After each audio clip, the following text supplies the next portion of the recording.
चर्चा व्हावी व्हिडिओच्या माध्यमातून का होईना, त्या हेतूने त्या उद्देशाने आज अर्थशास्त्र या विषयाचे जे पहिलं प्रकरण आहे त्या प्रकरणावर मी थोडक्यात बोलणार आहे. या प्रकरणाच्या ज्या नोट्स आहेत त्या नोट्स तुम्हाला व्यवस्थित पाठवलेल्या आहेत. त्या नोट्स तुम्ही तुमच्या वहीमध्ये प्रत्येक विषयाची स्वतंत्र वही करायची. अर्थशास्त्र असेल, सचिवाची कार्यपद्धती असेल, वाणिज्य संघटना असेल, अकाउंट असेल, पुस्तकालून लेखाकर्म असेल, या विषयाच्या स्वतंत्र प्रत्येक विषयाची स्वतंत्र वही रजिस्टर करायचा आहे. आणि त्यामध्ये ज्या व्हॉट्सअपवर नोट्स पाठवलेल्या आहेत त्या नोट्स तुम्ही टू द पॉइंट किंवा प्रत्येक मुद्दा हा लिहायचा आहे आणि त्याचा अभ्यास करायचा आहे. त्या महत्वाच्या अशा नोट्स आहेत, हे तुमच्या लक्षात येऊ द्या. आता यावर आपण एक थोडक्यात आज चर्चा करणार आहोत की अर्थशास्त्रामध्ये पहिलं प्रकरण आहे की सूक्ष्म अर्थशास्त्र आणि स्थूल अर्थशास्त्राचा परिचय. की सूक्ष्म अर्थशास्त्र म्हणजे काय आणि स्थूल अर्थशास्त्र म्हणजे काय याचा आपल्याला परिचय थोडक्यात करायचा आहे. अर्थशास्त्राचा परिचय करत असताना सुरुवातीला अर्थशास्त्र म्हणजे काय हे आपण 11वीला तर शिकलेलो आहोत, परंतु 12वीला सुद्धा एक रिपीट अर्थशास्त्र म्हणजे काय हे आपल्याला माहित असणं आवश्यक आहे. मग आपल्याला माहित पाहिजे की अर्थ म्हणजे पैसा किंवा वित्त, अर्थ म्हणजे पैसा किंवा वित्त, आणि शास्त्र म्हणजे एखाद्या विषयाचा पद्धतशीर किंवा सखोल अभ्यास करणे म्हणजे शास्त्र. अर्थशास्त्राची ही अशी खोड आहे. अर्थशास्त्र, अर्थ आणि शास्त्र.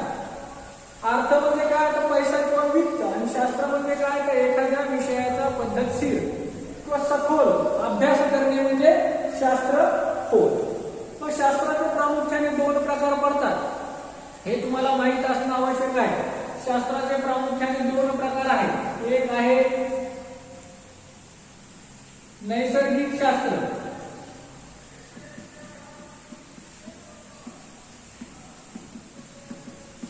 आणि दुसरं आहे सामाजिक शास्त्र.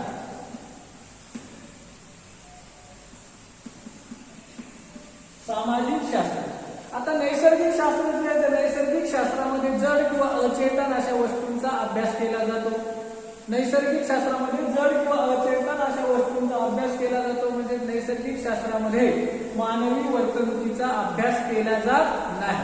तर नैसर्गिक शास्त्रामध्ये मग कोणती शास्त्र येतात तर नैसर्गिक शास्त्रामध्ये मग पदार्थ विज्ञान असेल, रसायनशास्त्र असेल, गणित असेल, खगोलशास्त्र असेल, या शास्त्रांचा समावेश हा नैसर्गिक शास्त्रामध्ये होतो. नैसर्गिक शास्त्रामध्ये मनुष्य हा निरीक्षक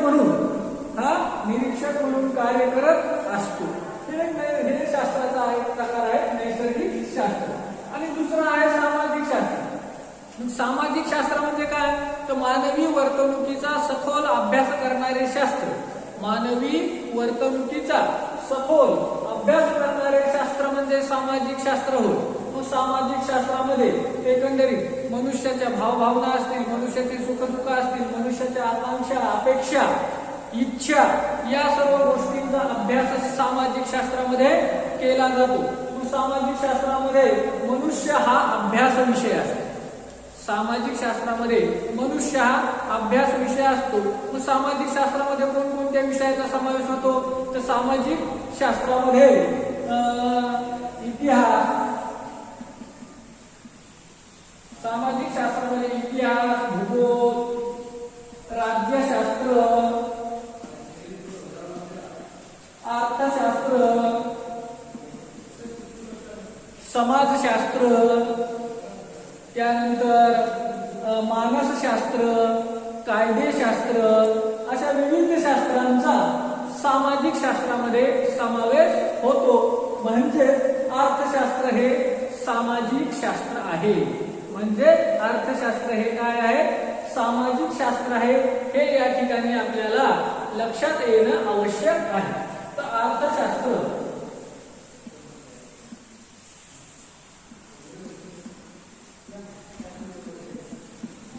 हे एक सामाजिक शास्त्र आहे.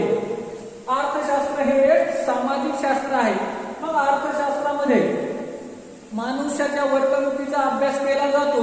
म्हणजे नेमकं काय केलं जात आहे, तर मनुष्याने पैसा कशा पद्धतीने मिळवावा किंवा कमवावा, मिळविलेला किंवा कमविलेल्या पैशापैकी किती पैसा खर्च करावा आणि कशा पद्धतीने खर्च करावा, त्याचबरोबर कमविलेल्या पैशापैकी किती पैसा साठवून ठेवावा, या विषयीचा सखोल अभ्यास हा अर्थशास्त्रामध्ये म्हणजेच या सामाजिक शास्त्रामध्ये केला जातो. हे या ठिकाणी आपल्याला माहित असणं आवश्यक आहे की अर्थशास्त्र हे एक सामाजिक शास्त्र आहे. मग आता अर्थशास्त्राच्या व्याख्या आपल्याला माहित असणं आवश्यक आहे आणि त्यानंतर मग आपण सूक्ष्म आणि स्थूलकडे जाऊया. आता अर्थशास्त्राच्या नेमक्या व्याख्या काय आहे? अर्थशास्त्राच्या अनेक अर्थतज्ञांनी व्याख्या ह्या दिलेल्या आहेत की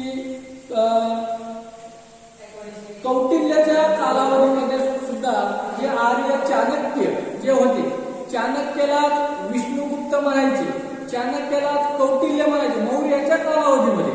मौर्याच्या कालावधीमध्ये जे राजकीय तज्ञ अर्थतज्ञ म्हणून जे ओळखले जातात ते म्हणजे कौटिल्याला विष्णुगुप्त किंवा कौटिल्याला चाणक्य असं सुद्धा म्हणायचे. चंद्रगुप्त मौर्य यांच्या कालावधीमध्ये कौटिल्य किंवा विष्णुगुप्त किंवा चाणक्य हे एक मोठे अर्थतज्ञ राजकीय तज्ञ होते. त्यांनी एक अर्थशास्त्राची व्याख्या दिलेली आहे की अर्थशास्त्र म्हणजे संपत्तीचे संपादन आणि व्यवस्थापन होय. कौटिल्य यांनी सांगितलेलं आहे की अर्थशास्त्र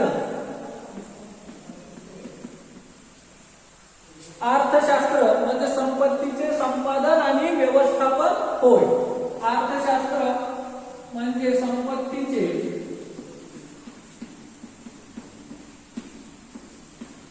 संपादन आणि व्यवस्थापन होय. अर्थशास्त्र म्हणजे संपत्तीचे संपादन आणि व्यवस्थापन होय. हे कौटिल्य यांनी विष्णुगुप्त व चाणक्य यांनी सांगितलेलं आहे. आता पुढे चालू ॲडम स्मिथ यांनी अर्थशास्त्रामध्ये मोठ्या प्रमाणात कार्य केलेलं आहे किंवा मोठ्या प्रमाणात यावर अभ्यास केलेला आहे. म्हणून ॲडम स्मिथ यांना अर्थशास्त्राचे जनक असे म्हणतात. हे इथे लक्षात ठेवायचं की अर्थशास्त्राचे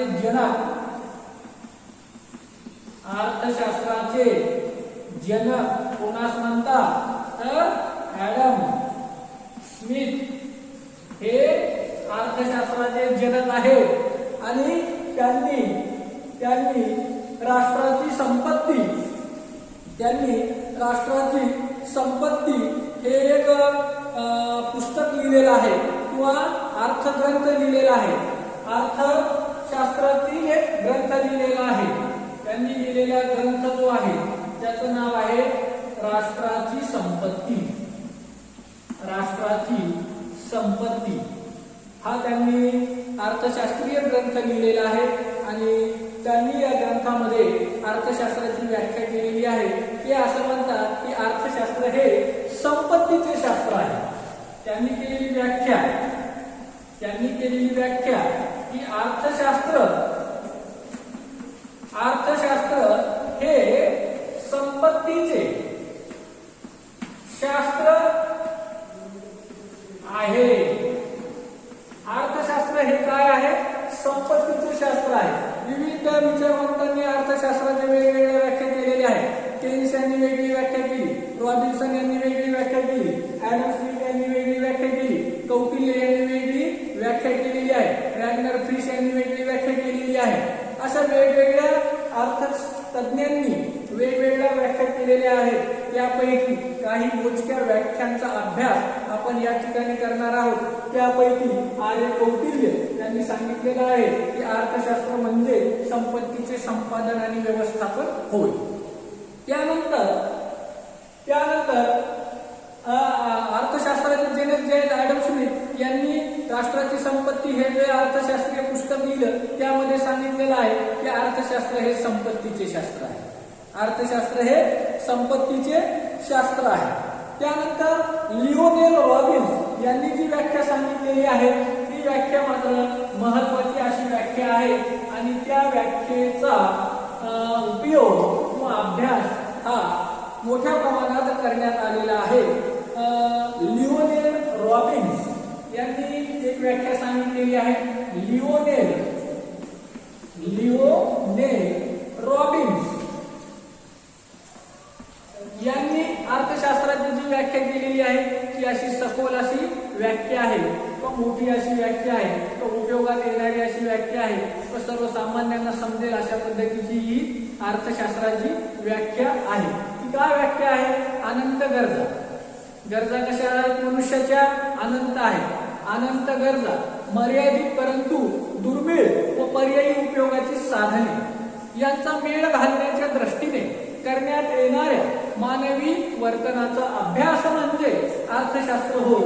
अशा पद्धतीची अर्थशास्त्राची सविस्तर अशी व्याख्या लिओनेल रॉबिन्स यांनी सांगितलेली आहे की अनंत गरजा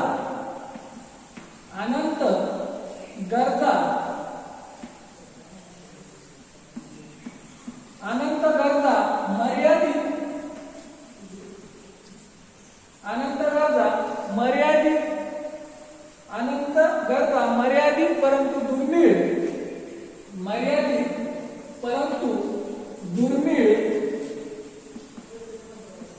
व पर्यायी उपयोगाची साधने यांचा मेळ घालण्याच्या दृष्टीने करण्यात येणाऱ्या मानवी वर्तनाचा अभ्यास करणारे शास्त्र म्हणजे अर्थशास्त्र होय.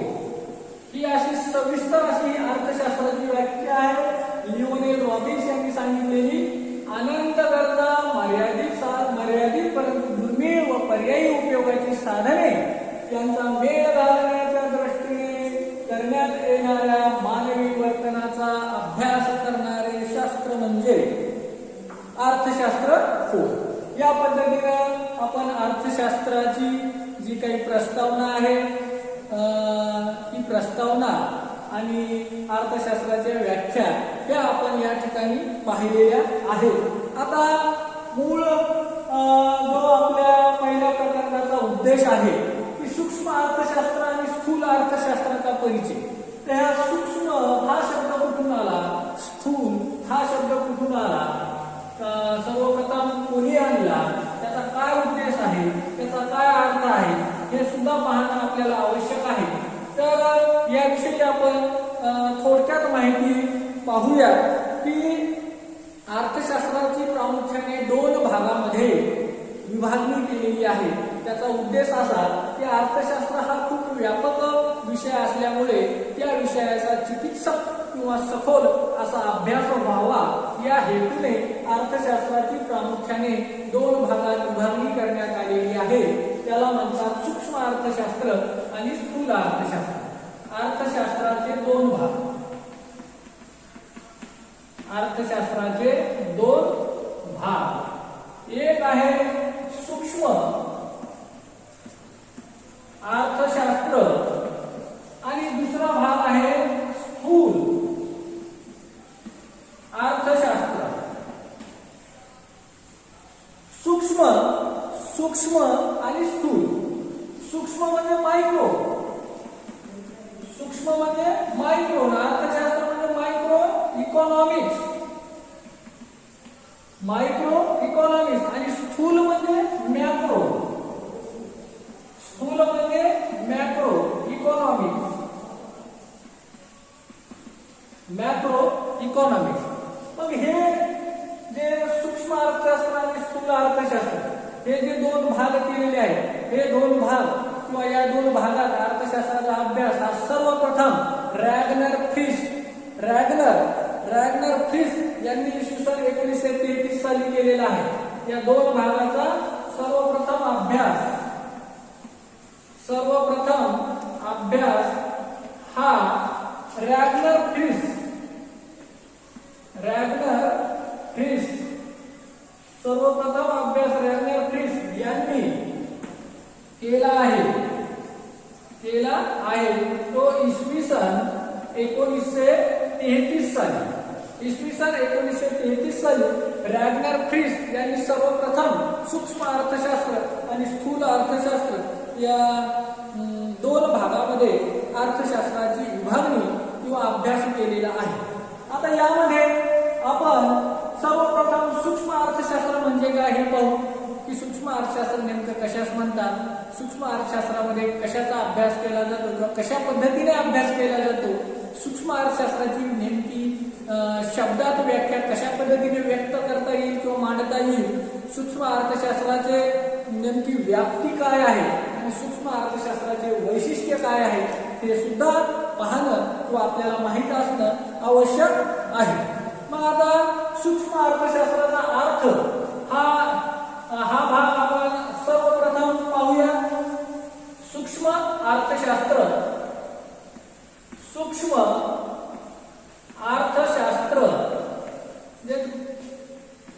मायक्रो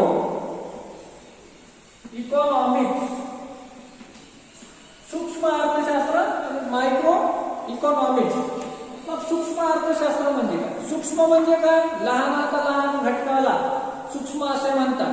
म्हणून इथे लक्षात ठेवा, सूक्ष्म अर्थशास्त्राला अंशलक्षी अर्थशास्त्र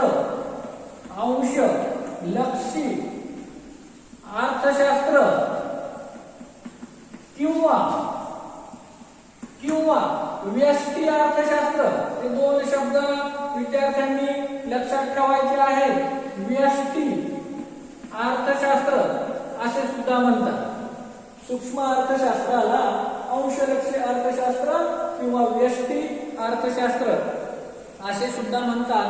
सूक्ष्म अर्थशास्त्रात व्यावहारिक जे घटक आहेत त्या घटकातील लहानात लहान घटकांचा अभ्यास केला जातो.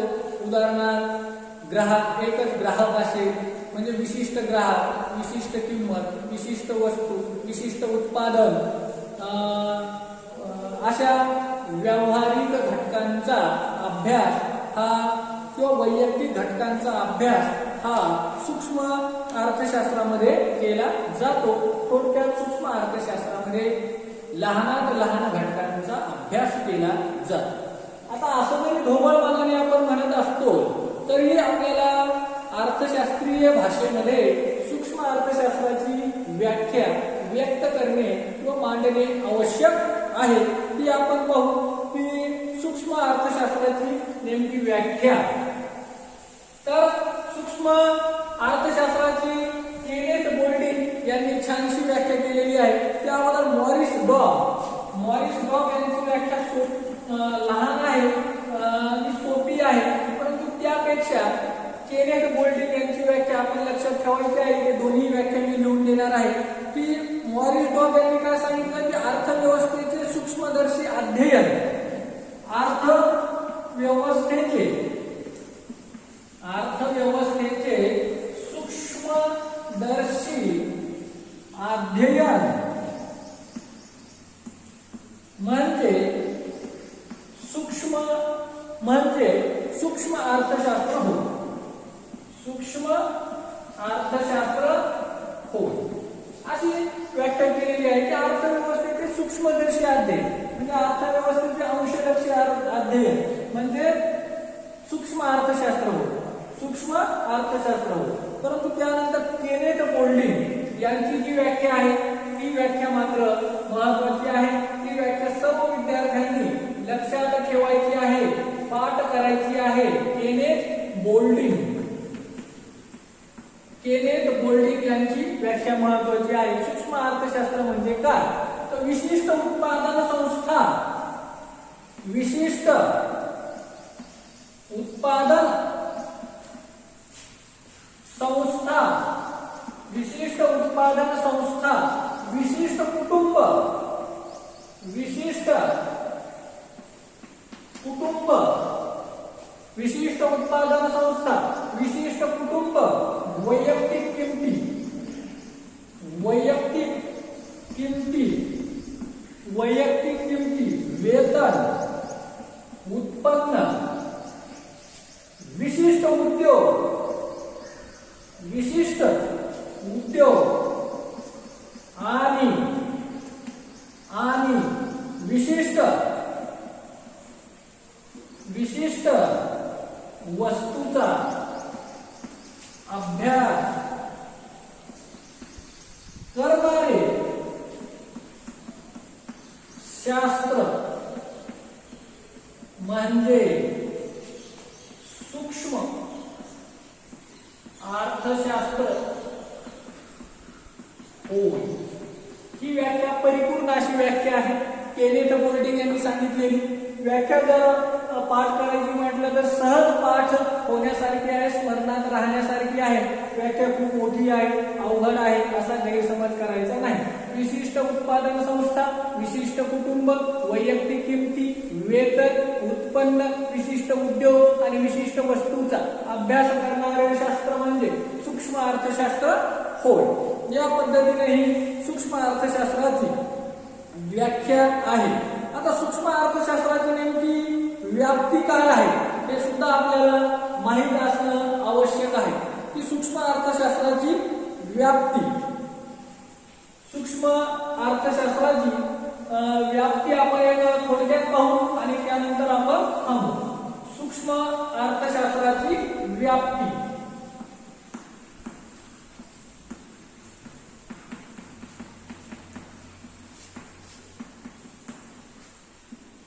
सूक्ष्म अर्थशास्त्राची व्याप्ती.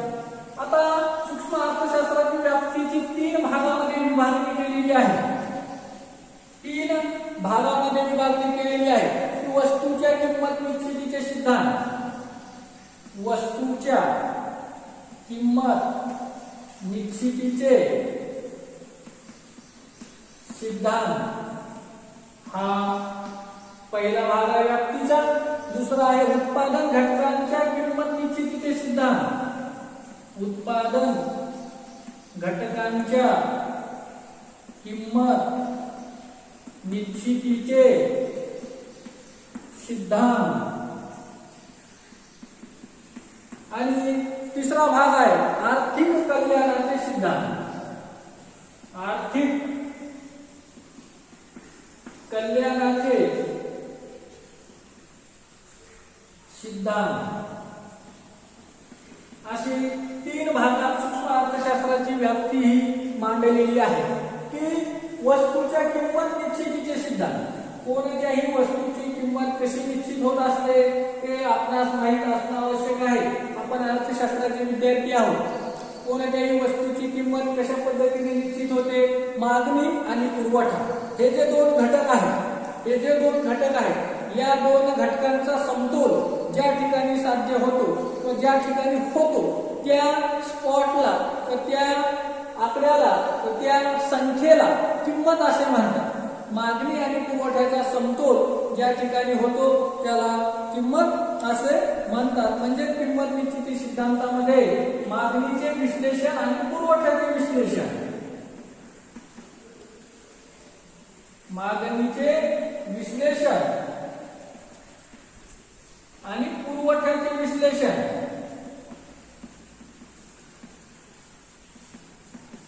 चा अभ्यास केला जातो.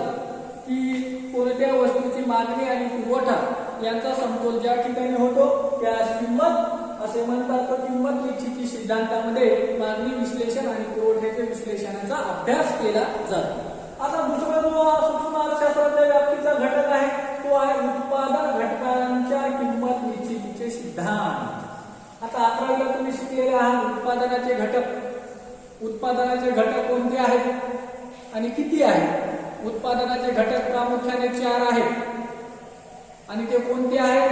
भूमी, श्रम, भांडवल आणि संयोजक हे उत्पादनाचे प्रामुख्याने 4 घटक आहेत. भूमी,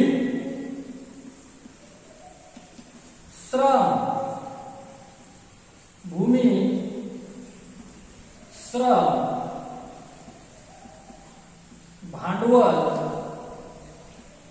आणि संयोजक हे उत्पादनाचे 4 घटक आहेत.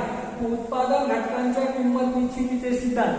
भूमीच्या मोबदल्यात भूमीची किंमत कशा पद्धतीने निश्चित केली जाते आणि त्या किमतीला काय म्हणतात? भूमीच्या मोबदल्यात दिल्या जाणाऱ्या मोबदल्यास काय म्हणतात? खंड म्हणतात. काय म्हणतात? खंड म्हणतात. भूमीच्या मोबदल्यात दिल्या जाणाऱ्या मोबदल्यास खंड असे म्हणतात. श्रमाच्या मोबदल्यात दिल्या जाणाऱ्या मोबदल्यास मजुरी किंवा वेतन, मजुरी किंवा वेतन असे म्हणतात. श्रमाच्या मोबदल्यात दिल्या जाणाऱ्या मोबदल्यास मजुरी किंवा वेतन असे म्हणतात. भांडवलाच्या मोबदल्यात दिल्या जाणाऱ्या मोबदल्यास काय म्हणतात? व्याज असे म्हणतात. काय म्हणतात? व्याज असे म्हणतात.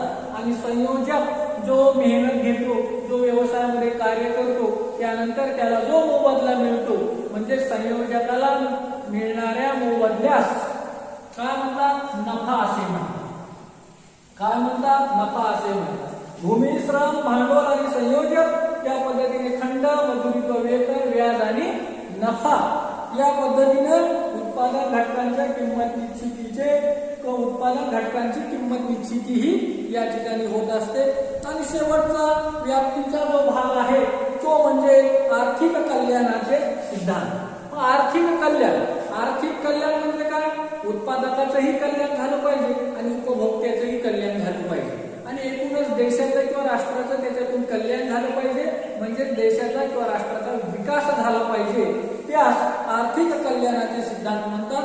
म्हणजे उपभोग क्षेत्रातील कार्यक्षमता आणि एकूण आर्थिक कार्यक्षमता. उपभोग क्षेत्रातील कार्यक्षमता आणि एकूण आर्थिक कार्यक्षमता. उपभोग क्षेत्रातील कार्यक्षमता आणि एकूण आर्थिक कार्यक्षमता. एकूण आर्थिक कार्यक्षमता हे आर्थिक कल्याणाचे सिद्धांत आहे. म्हणजे सूक्ष्म अर्थशास्त्रामुळे उपभोक्त्याचेही कल्याण झाले पाहिजे, म्हणजे त्याचेही समाधान झाले पाहिजे आणि एकूण आर्थिक कार्यक्षमता आहे व एकूण जे उत्पादन घटक असेल म्हणजे एकूण देशाचा किंवा राष्ट्राचा विकास असेल यावर अवलंबून आहे तो विकास सुद्धा चांगल्यापैकी झाला पाहिजे. या पद्धतीनं थोडक्यात आपण अर्थशास्त्र म्हणजे काय, अर्थशास्त्राची व्याख्या आणि अर्थशास्त्राची प्रामुख्याने जे 2 भागामध्ये अध्ययन अध्यापनासाठी जी विभागणी केलेली आहे इसवी सन 1933 मध्ये सर रॅग्नर फ्रिश यांनी ती विभागणी केलेली आहे. सूक्ष्म अर्थशास्त्र आणि स्थूल अर्थशास्त्र ही आपण थोडक्यात पाहिलेली आहे माहिती. या ठिकाणी तुम्ही अर्थशास्त्राची व्याख्या लक्षात ठेवा आणि सूक्ष्म अर्थशास्त्राची व्याख्या लक्षात ठेवा. अर्थशास्त्राची व्याख्या आहे अनंत गरजा, मर्यादित परंतु दुर्मिळ व पर्यायी उपयोगाची साधने यांचा मेळ घालण्याच्या दृष्टीने करण्यात येणाऱ्या मानवी वर्तनाचा अभ्यास म्हणजे अर्थशास्त्र होय. ही झाली अर्थशास्त्राची लिओनेल रॉबिन्स यांनी सांगितलेली व्याख्या. आणि सूक्ष्म अर्थशास्त्राची व्याख्या ही केनेथ गोल्डिंग यांनी जी सांगितलेली आहे ती विशिष्ट उत्पादन संस्था, विशिष्ट उद्योग, वैयक्तिक किमती, वेतन, उत्पन्न, विशिष्ट वस्तूचा अभ्यास करणारे, विशिष्ट उद्योग आणि विशिष्ट वस्तूचा अभ्यास करणारे शास्त्र म्हणजे सूक्ष्म अर्थशास्त्र होय. पुन्हा एकदा बघा, विशिष्ट उद्योग संस्था, विशिष्ट कुटुंब, वैयक्तिक किमती, वेतन, उत्पन्न, विशिष्ट उद्योग आणि विशिष्ट वस्तूचा अभ्यास करणारे शास्त्र म्हणजे सूक्ष्म अर्थशास्त्र होय. तर या पद्धतीने इतका भाग आपण या ठिकाणी पाहिलेला आहे. कोणाच्या काही अडचणी असतील तर फोनच्या माध्यमातून मला तुम्ही विचारू शकता. या ठिकाणी आपण थांबूया. धन्यवाद.